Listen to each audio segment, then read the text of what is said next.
ومن يشاقق الرسول من بعد ما تبين له الهدى ويتبع غير سبيل المؤمنين نوله ما تولى ونصله جهنم وساءت مصيرا. إن الحمد لله نحمده ونستعينه ونستغفره ونعوذ بالله من شرور أنفسنا ومن سيئات أعمالنا من يهده الله فلا مضل له ومن يضلله فلا هادي له وأشهد أن لا إله إلا الله وحده لا شريك له وأشهد أن محمدا عبده ورسوله. أما بعد، قال الله تبارك وتعالى في القرآن المجيد والفرقان الحميد: اعوذ باللہ من الشیطان الرجیم فإن آمنوا بمثل ما آمنتم به فقد اهتدوا وإن تولوا فإنما هم في شقاق. معزز حاضرین، 2 ہفتے سے صحابی ابن صحابی امیر المؤمنین معاویہ رضی اللہ عنہ کی شخصیت پر دروس ہو رہے ہیں. تو آج کا یہ تیسرا درس ہے جس میں معاویہ رضی اللہ عنہ کو امیر المؤمنین نہ ماننے والا گمراہ ہے. معزز حاضرین، سیدنا معاویہ رضی اللہ عنہ ان جلیل القدر صحابہ کرام رضی اللہ عنہم میں سے ہے جنہوں نے نبی صلی اللہ علیہ وسلم کے لیے کتابت وحی جیسے عظیم الشان فرائض سر انجام دیے ہیں. سیدنا علی رضی اللہ عنہ کی وفات کے بعد سیدنا معاویہ رضی اللہ عنہ کا دور، ان کی حکومت اسلام کے بہترین زمانوں میں سے ہے. ایک طرف سیدنا معاویہ رضی اللہ عنہ کے دور میں ان کی رعایا امن، سکون، راحت، اطمینان کے ساتھ تھی، تو دوسری طرف ملک کے باہر دشمنوں پر مسلمانوں کا حاکمیت کا غلبہ تھا.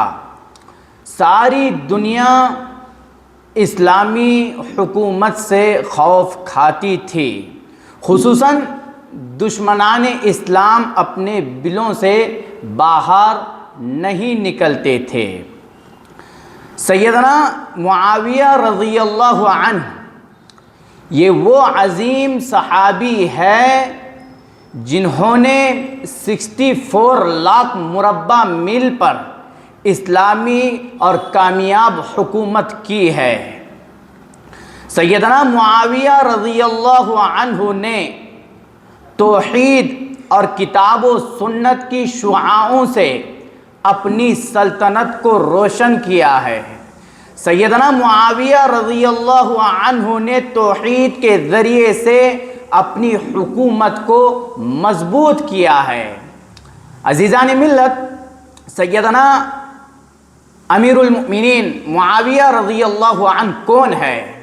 وہ جس کے دشمنوں کا ٹھکانہ حاویہ ہے وہ ہے معاویہ. ام حرام جس کے فضائل کی راویہ وہ ہے معاویہ. پڑے جس کے پیچھے پڑے اہل حاویہ وہ ہے معاویہ.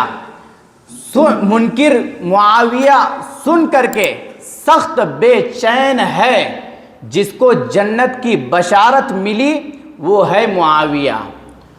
دشمن معاویہ آج بھی دیکھ لے، ہر جگہ ہر نگر معاویہ معاویہ رضی اللہ عنہم. کسی نے بہت ہی پیارے اور خوبصورت الفاظ کہے ہیں.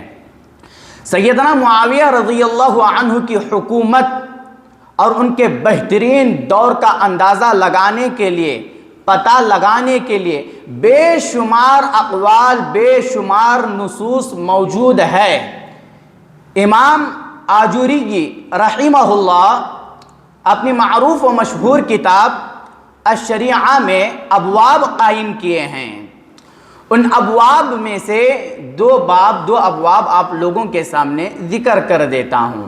پہلا باب، باب ذکر تواضع معاویہ فی خلافتہ، سیدنا معاویہ رضی اللہ عنہ کا اپنے دور خلافت میں منکسر المزاج ہونا، یعنی یہ انکسار تواضع پسند شخصیت تھی۔ اور دوسرا باب اس طرح سے قائم کیے ہیں، باب ذکر وصیت النبی صلی اللہ علیہ وسلم لمعاویہ رضی اللہ عنہ ان ولیت فعدل۔ کہتے ہیں کہ نبی علیہ السلام نے معاویہ رضی اللہ عنہ کو یہ وصیت کی کہ اگر تمہیں حکومت دی گئی تو تم انصاف سے، عدل سے کام لینا۔ تو میرے بھائیوں، آپ ان ابواب سے اندازہ لگا سکتے ہیں کہ نبی علیہ السلام کے زبان مبارک سے جو الفاظ نکل رہے ہیں وہ کتنے مبارک الفاظ ہیں، اور جس شخصیت کے لیے نبی علیہ السلام کے یہ الفاظ نکل رہے ہیں وہ شخصیت کتنی عظیم ہوگی۔ نبی علیہ السلام انصاف کی بات جس شخصیت سے کر جائے، عدل کی وصیت جس شخصیت سے نبی علیہ السلام کر جائے، اس کے حکمرانی کا کیا عالم ہوگا۔ سیدنا امیر المؤمنین معاویہ رضی اللہ عنہ یہ دنیا پرست لالچی انسان نہیں تھے۔ نبی علیہ السلام کی شرف صحابیت سے جن لوگوں نے معمور ہوا ہے، اس شرف کو حاصل کیا ہے، دنیا کی محبت ان لوگوں کے اندر نہیں تھی، دنیا کی قدر و قیمت ان لوگوں کے نزدیک نہیں تھی۔ نبی علیہ السلام کی تابعداری، رب العالمین کے احکامات کو ہی یہ لوگ ترجیح دیتے تھے، اور نبی علیہ السلام نے معاویہ رضی اللہ عنہ کو عدل کی وصیت کر گئے ہیں، تو ان کی حکمرانی کیسے ہوگی۔ فتاوی الکبریٰ میں ایک لمبی عبارت ہے جس میں شیخ الاسلام امام ابن تیمیہ رحمہ اللہ نے کہا ہے کہ معاویہ رضی اللہ عنہ نے کبھی خلافت کا دعویٰ نہیں کیا، اور صحیح ابن خزیمہ میں صحیح سند کے ساتھ یہ موجود ہے، ابو سعید خدری رضی اللہ عنہ نے معاویہ رضی اللہ عنہ کو خلیفہ کہا ہے۔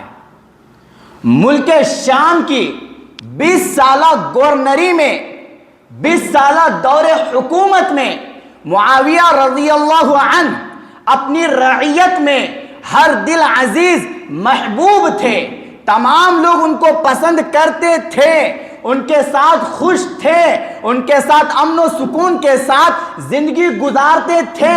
کسی نے معاویہ رضی اللہ عنہ کے دور خلافت میں سر نہیں اٹھایا، تمام گروہ، تمام قومیں ان کی مطیع تھی۔ جب 41 ہجری میں تمام لوگوں نے معاویہ رضی اللہ عنہ کے ہاتھ پر بیعت کیا ہے، ان کو حاکم تسلیم کیا ہے، تو پھر آج کل کے ان لوگوں کی کیا اوقات ہے، کیا حیثیت ہے۔ اور جو معاویہ رضی اللہ عنہ کی مخالفت کرتا ہے، ان کی حکومت کو نشانہ بناتا ہے، وہ اجماع امت کا منکر ہے، اور جو اجماع امت کا منکر ہے وہ گمراہی کے راستے پر چل رہا ہے۔ میں آپ لوگوں کو شیعہ کی ایک معتبر کتاب ہے نہج البلاغہ، اس میں انہوں نے حضرت علی رضی اللہ عنہ کا قول نقل کیا ہے، جس میں حضرت علی رضی اللہ عنہ نے کہا وَإِنَّمَا الشُّورَى للمہاجرین والانصار فإن اجتمعوا على رجل وسموه اماما كان ذلك للہ رضا. کہتے ہیں کہ مجلس شورا جو ہے وہ مہاجرین اور انصار سے مل کر کے بنتی ہے، اور جس بندے پر تمام لوگ متفق ہو جائے اس کو اپنا امام بنا لے تو اللہ تعالیٰ اس سے راضی ہوتا ہے. تو آپ اس عبارت کو اپنے سامنے رکھ کر کے ذرا اندازہ لگائیے گا، ذرا سوچئے گا، جب انصار مہاجرین امت کے تمام لوگ جس شخص پر، جس بندے پر، جس کی حاکمیت پر متفق ہو جائے اور اسے اپنا امام تسلیم کر لے تو اس پر رب العالمین کی رضامندی ہوتی ہے. اور مہاجرین انصار تمام لوگ حضرت معاویہ رضی اللہ عنہ کی خلافت پر متفق تھے. حضرت معاویہ رضی اللہ عنہ کو اپنا حاکم مانا، اپنا امام تسلیم کر لیا.